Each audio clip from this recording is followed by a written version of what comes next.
Hi, I'm Paula. I'm a respiratory therapist with Allegiance Home Medical. Some of the big things that happen is bridge of the nose, irritation, soreness, redness.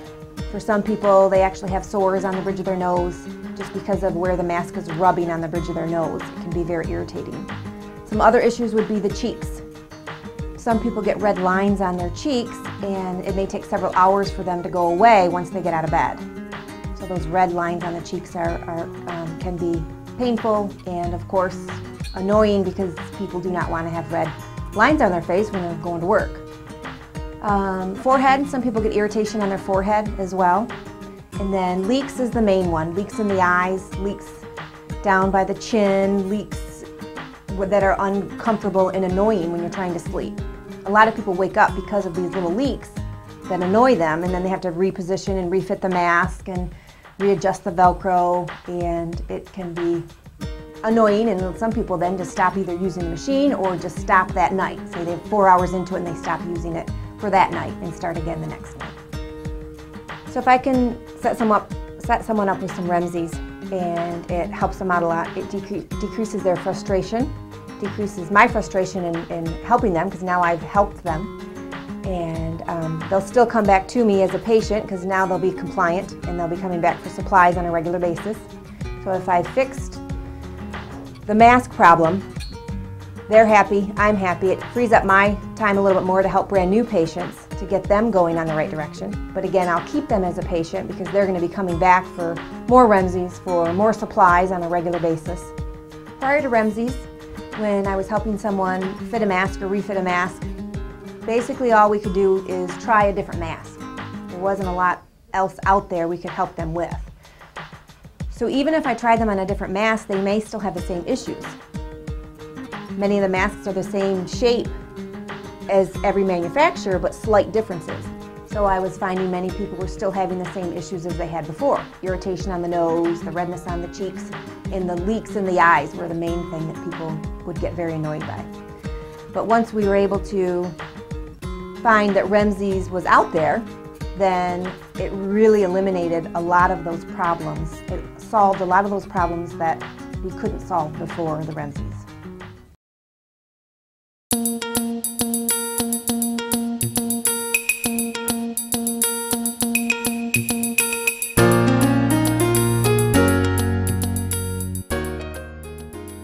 The best way to tell which type of mask you have is to look at the mask itself.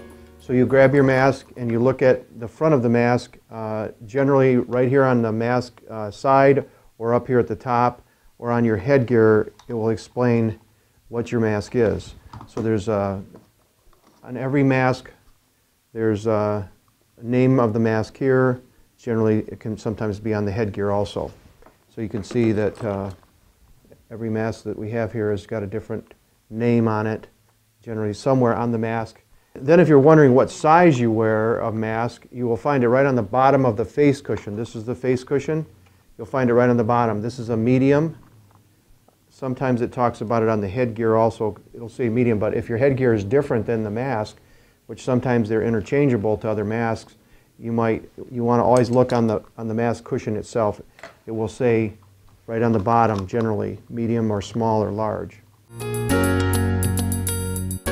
Most customers ask us, how do I know which size RemZZs to put on my mask? And what we tell them is if you are wearing a medium mask, you would generally need a medium liner. But when you put that medium liner on your mask and try to put it to your face, if you don't have enough that you can grab a hold of and pull out on to get at least 3/4 of an inch past your mask, then the liner's too small. So you would have to go to the next larger liner, which would be a large liner. Even though you're wearing a medium mask, it would be important that you go to a large liner so that you have more liner to grab and to stretch, because the liners stretch. That's very important though, that it does stick out past your mask at least 3/4 of an inch or further. It doesn't matter how much further it sticks out, because that actually keeps the seal from being broken with the liner. It keeps the mask from grabbing the liner in the night if it moves and pulling it into your mask. So it's very important that you do have excess liner sticking out past your mask. Also, if it's not quite large enough, it'll want to stick into your eyes, which if it's large enough that it's fit correctly on your mask, it will lay forward towards the mask and not into your eyes. If the liner is coming into your mask at night and creating a leak, it's because the liner is too small to begin with, or you're not stretching it enough to stick out past your mask far enough. It needs to protrude past the mask at least 3/4 of an inch. Normally I would teach the patient to wash their face and remove all the excess oils on their face before they put the mask on. But with the RemZZz liners, we don't have to do that. We actually can use moisturizer because it helps with the fit and it helps seal it on their face a little bit better if they actually have some moisturizer or lotion on their face. So yes, they can use moisturizer with the liners. We suggest that you use any lotion that you like, that it's good for your skin, and that way it keeps your skin more like it's a natural oil that would allow the liner not to then move across your face with your skin being completely shiny smooth. Another question we're asked is, what about the forehead liner? The forehead liner is very important with the mask because it allows the mask not to slip across your forehead, because your forehead can become oily at night, and the liner actually dries up the oil and allows the mask to stay in place better. The forehead liner is reusable. That's why there's only 2 in a box of 30 liners. We do suggest that you change the facial liner every night for hygienic reasons, but we do leave it up to personal preference. Another question we're asked many times is, can we wash the RemZZz liners?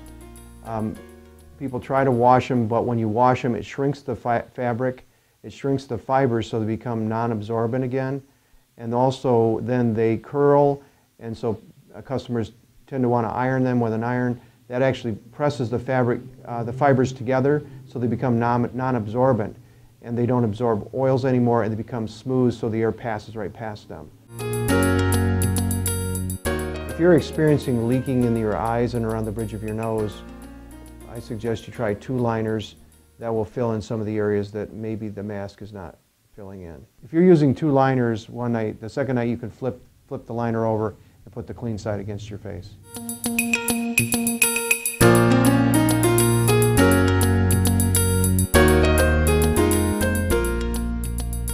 Sometimes customers can't put their face down into the mask because of a neck problem. We have a suggestion that you take 4 drops of a water-based gel and put it on the facial liner, and then put the liner on it, and that will stick it on there till you can get it up to your face and get it positioned. And the water-based gel will dry out and won't affect the cushion, the face cushion on your mask. If you're still experiencing a redness on the bridge of your nose, it can take 10 to 12 days to heal that with the RemZZs, but it's very possible you need to speak to your DME or durable medical provider of the mask, because the mask might be too short and it's resting in the wrong spot on the bridge of your nose. The question is, will RemZZs work if I have a bearded mustache? And the answer is yes, because the liner doesn't allow the air to pass through the mask as fast as it does when it goes through hair on your face. The question is, can I use RemZZs on my face if I have a scar or a deformity on my face? And the answer is yes, because the RemZZs fill in the irregular areas on the face or the skin.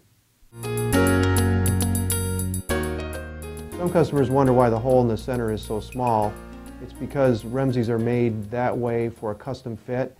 They're designed to stretch, and the hole in the center stretches 3 times the size of what it is, so that it'll stretch around your mouth, and then also for nose, it'll stretch around the nose as you pull out on the mask liner to adjust it to fit your mask.